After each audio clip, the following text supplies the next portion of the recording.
Old people, they make me sad. Whenever I see an old person in like their natural habitat, not with any smile or anything to stimulate them, they always look like they're just tired of this shit. The best way I could describe it is like being at a job that you want to clock out at, but you only got 30 minutes left before you can. Sometimes they're like hunched over and they're always really nice and they're saying, excuse me, excuse me. Why the fuck are you talking to me, bro? You trying to make me sad? One of my favorite types of elderly people are the ones that don't care anymore. They already know they're on their way out, so they start doing shit like if you're at the movie theater, they take off their shoes and they put their bare foot on the fucking seat right in front of them. And sometimes there's a person there. I've seen this happen with my own eyes, and it's like, you can't say anything because they're old. And then, oh my god, those old people that go to Hooters and they start hitting on the waitresses, and the waitresses, they just gotta be nice, like, hey, yeah, haha. Like, they just entertain that shit. And the old person, they're eating it up, you know what I'm saying? They feel like they're in their 20s. They're like, yeah, baby, oh yeah, maybe we could take you back to my retirement home and get funky. Sir, I hate to inform you, but I think your cock, it doesn't work. It's weird because for the entirety of their lives, right, they're probably the most normal, mentally sharp people. They're nothing crazy, right? But once you hit that threshold of 60 years old, it's like a switch in their brain flips and they're an entirely different person. I had a friend, right? His grandpa was so fucking cool in elementary school, bro. Like, he used to take us to McDonald's all the time.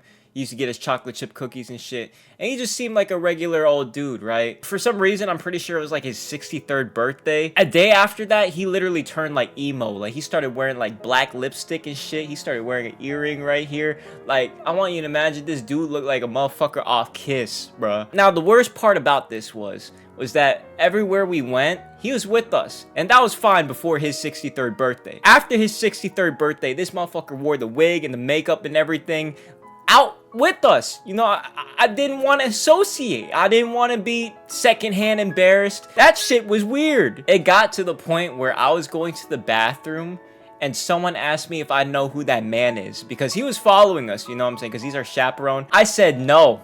I don't know. And when you're at that age, right, when you're that young, you're not really thinking about future consequences like that. All I was thinking about in that current moment was, I don't want to be secondhand embarrassed.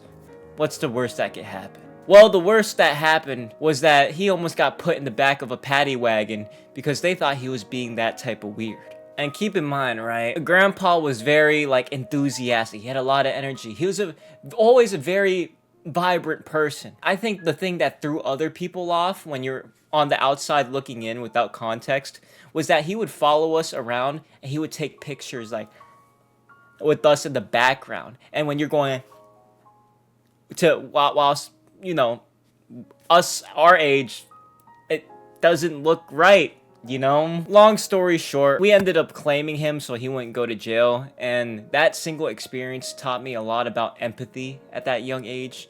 And as I got more older, I start to understand why they do these things. When you get to that age, you start to realize all the shit that you never did, all the things you never enjoyed, all the time that you've never spent. And it sounds depressing, but it's like they try to compensate for that by just finally shifting into their true form. I don't know if you've ever talked to an old person that's gotten to that point, but it's like you're talking to a kid again. They're just so passionate about certain things.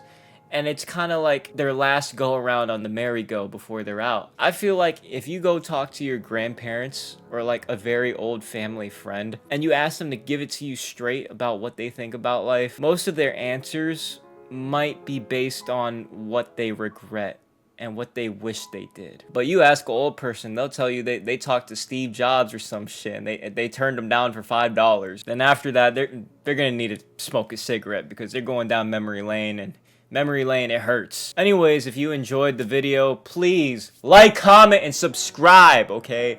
And if you're already subscribed, please click the bell button below. It lets you know whenever I drop a video. I need to pay my mom back for the rent, and I don't have that type of money, so you subscribing helps me a lot. Anyways, I love you. Oh man, you're making me blush. You just subscribed, right? No. You didn't subscribe?